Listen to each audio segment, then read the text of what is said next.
डाबे करे कमंडलू सोई। दक्षिण पाणी माही दंडराजे श्वेतांबरे अंग छबी छाजे। एवा सुख सिंधु शोभा खाणी जोयु हे ते निज जन जाणी।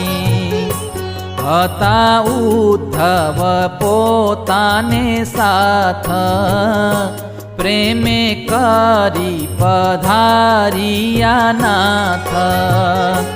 एवा श्याम सुंदर सुख देना निरखी नाथ ने ठरिया नेणा। पछी राजी थया